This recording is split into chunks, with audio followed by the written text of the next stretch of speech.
예, 10월 25일 수요일 장중에 5%입니다. 오늘도 우리나라 장이 변동성을 여전히 겪고 있는 가운데 미수금 관련해서 지금 이슈들이 좀 있는 것 같아요. 어제까지 나온 거로 봐서 이제 지난주부터 연 4일째 미수금에 대한 반대 매매가 거의 5천억씩 2조까지 육박하고 있고, 이렇게 매일 나오다가 계속 더 나오는 거 아니냐. 물론 오늘도 키움증권 관련해서 영향이 좀 있습니다. 하지만 제가 이래저렇게 알아보고 제가 판단해 본 결과 조금 정권사의 미수 개상이 좀 있는 것 같아요. 그 내용을 좀 말씀드리고 결론을 좀 내보겠습니다. 사실 영풍재지 발 키움 정권 사태라 보는 게 맞고요. 4월 달에 이제 라드견발 CFD로 해서 신용 틀리면서 우리나라 지수가 개인 수급의 정점을 통해서 지수 바닥을 만들었잖아요. 근래 들어서 계속 제가 매크로나 미국 정세를 봐야 되겠지만, 우리나라가 미리 빠지고 변동성, 수급 특징인 가운데 이번에 미수까지 들리면서 거의 바닥을 만든다는 얘기를 드리고 있는데, 결론은 계속 그렇게 봅니다. 하지만 이게 의혹이 뭐냐면, 왜 이렇게 매일 나오냐, 계속 나와서 더 떨어지는 거 아니냐, 그런 얘기를 좀 하셔서, 현재 미수 잔고는 아시겠지만 신용은 3개월, 6개월 연장이 가능하기 때문에 길게 보고 들어가는 거예요. 그나마 나은 레버리지인데, 미수는 하루 이틀밖에 못 씁니다. 하루 썼다가 바로 안 갚아버리면 바로 전 정권사의 자료가 이제 오픈이 돼서 딴 정권사도 미수가 안 들어가게 되는 상당히 타이트하고 공격적인 레버리지예요. 절대 쓰면 안 되는 거죠. 근데 근래 들어서 우리나라 개인 수가 워낙 크지다 보니까 이 표로 보시면 이 회색 쪽이 이 반대 매매고 파란색이 미수 잔고입니다. 미수 잔고. 그 올해 4월달 전까지만 하더라도 4월달에 2차전 상당히 많이 올랐잖아요. 그 전까지만 하더라도 이 파란색 정점이 올라가 봐야 2000년도, 2021년도 올해 들어서 떨어지면은 미수잔고 2천억 이하예요. 1000억, 2000억입니다. 하루에 미수잔고가 1000억, 2000억대를 유지를 하다가 가끔 올라갔을 때 있죠. 이때 코로나 때 많이 갔을 때니까. 그때도 4천억, 5천억대인데 올해 4월부터 이게 6천억, 7천억, 8천억대 유지했어요.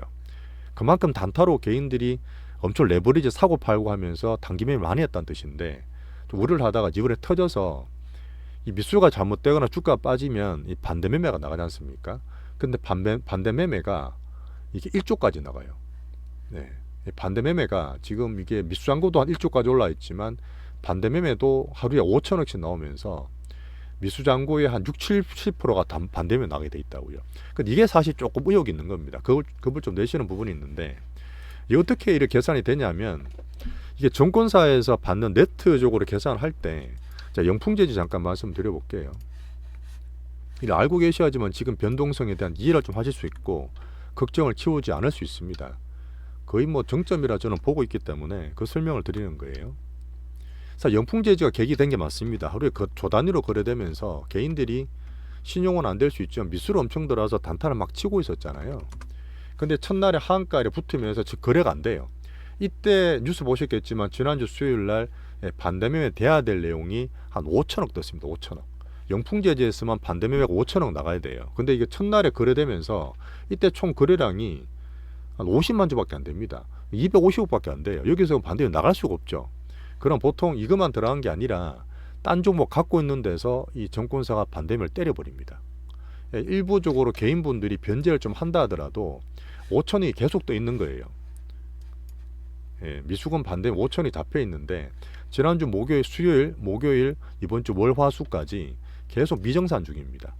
그러면 이제 영풍재지에서 이게 반대면 나가야 되는 부분이 계속 누적이 돼 있는 거예요. 하지만 다른 것도 때리고 사람들이 변제한다 하더라도 일 나가야 될 반대면 금액이 5천억, 4천억, 3천억 줄 수는 있겠죠. 지금도 사실 키움 정권이 그 이후에 반대면 나가거나 신용할 수 있는 잔고를 많이 줄여버렸잖아요. 줄여버렸다 보니까 딴 종목들로 오늘 2차전지 같은 건 많이 나오고 있는 상태인데, 그러다 보니까 1종목으로 계속 과대 계상되는 거야. 그래서 지금 사람들이 지금 이게 시용잔고가 반대매매가 2조 원이나 나왔다, 뭐 이렇게 계속 떠들고 있는데 실제로 안 그럴 수 있습니다. 그 말은 뭐냐면, 물론 털려서 정점 만드는 데 도움될 수 있겠지만 앞으로 계속 나온다 보기도 힘든 거예요. 그 시종 매도를 제가 왜 정점이라 말씀드리고 레버리 정점에 말씀드리냐면, 지금 코스닥이 시종잔고, 그러니까 4월 달에 가장 많이 썼고 그 뒤에 못 썼기 때문에 코스닥이나 이제 코스피의 시용장 각각 10조씩 되거든요. 50조 정도 유지를 하는데 이미 7월 달 꼭지 칠 때 코스닥은 10조 정도밖에 안 됐습니다. 거기서 8조까지 떨어진 거예요. 2조가 떨어졌습니다. 보통 이제 예탁금, 그다음에 신용 잔고, 반대매매를 따져서 어느 정도 일정 수준이 나오거든요. 근데 일정 수준을 지금 넘어갔다고요. 이미 신용은 7월 달부터 2조 이상 빠졌습니다. 그중에서 코스닥만 2조 넘게 감소했어요. 뭘 때렸을까요? 타 에코프로도 이쪽을 다 때린 거예요. 개인들은 대주 조건부터 해서 시종 잔고 레버리지를 이미 디레버리징 하면서 엄청 줄여놓은 상태입니다. 자, 그런 가운데 이번에 키움 정권에서 이제 담보비율 조정했잖아요. 그 2차 전지 종목들 있었지 않습니까? 포스코든 에코프로들. 그러다 보니까 거기서 반대매매 더 맞고 있는 상태라서 계속 빠진다 보는 게 아니라 정점으로 보는 게 맞습니다. 방금 말씀드렸던 예탁금이나 전체 시장 기준으로 봤을 때 일정 수준이라는 게 있어요. 그걸 오버해서 떨어지고 있기 때문에 여기서 더 빠진다고 계속 겁을 내실 게 아니고 신용 개인 레버리지 털리는 과정은 거의 신용이든 미수든 정점으로 보시는 게 맞습니다. 이렇게 하다가 물론 영풍 제재가 거래되면서 한 번 더 터지면 정말 마무리가 될 텐데 이미 다른 쪽으로 확산되고 있는 상태예요. 영풍 제재 말고 본인이 가지고 있는 미수를 팔아야 되는 그 투자자의 다른 종목들로 확산이 되고 있다는 얘기입니다. 하지만 영풍 제재는 이미 미수돼서 반대 매매될 금액이 정해져 있잖아요. 그게 매일매일 계상이 중복되다 보니까 지금 미주원씩만 늘고 있는데 실제로 계속 줄어나가고 있다 저는 봅니다. 자, 오늘 같은 케이스는 2차 전지 이슈가 좀 많아요. 사실 그러다 보니까 개인들로 어떤 미수나 이 수급적이 정점되고 있는 그 과정을 한번 설명드렸고, GM의 어닝을 만들고 오늘 확정적으로 LG엔솔의 에너지 IR을 했거든요. 근데 그쪽에서 내년에 전반적으로 2차 전지 성장이 조금 덜 되는 거 아니냐, 그 정도 얘기했는데 외인들이 이제 2차 전지 그 코스피 종을 많이 팔았습니다. 팔고 방금 말씀드렸던 코스닥의 에코프로나 있죠.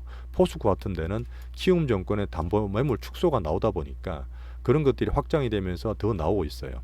오늘 우리나라 지수는 2차 전지가 다 뺀 겁니다. 요거는 장 끝나고 말씀을 드리겠지만 분명히 관건은 뭐냐? 외국인의 수급입니다. 요즘 에코프로 같은 것들은 제가 더 살아 말씀드리는 게 아니에요. 하지만 여기서 더 두려움을 갖거나 어제 말씀드렸던 전일 저점, 우리 전일 저점 상당히 낮습니다. 그 저점이 이번에 지수 저점이 될 확률은 여전히 크게 보고 있습니다. 지금 매크로랑 은행도 계속 보고 있어요. 큰 눈은 보면서 제가 봐야 되는 부분인데 요즘 국제 정세상 나쁘지 않다 보고 있습니다. 일단 미수나 이 신용에 대한 과다하게 계상되는 부분이라서 계속 나와서 더 떨어지는 거 아니냐, 그렇게 보지 마시고 전체 시장 내에서 수치를 봤을 때 거의 정점으로 개인 수급 변동성은 나오고 있다, 이렇게 판단하시면 됩니다. 잠깐 나도 뵐게요. 감사합니다.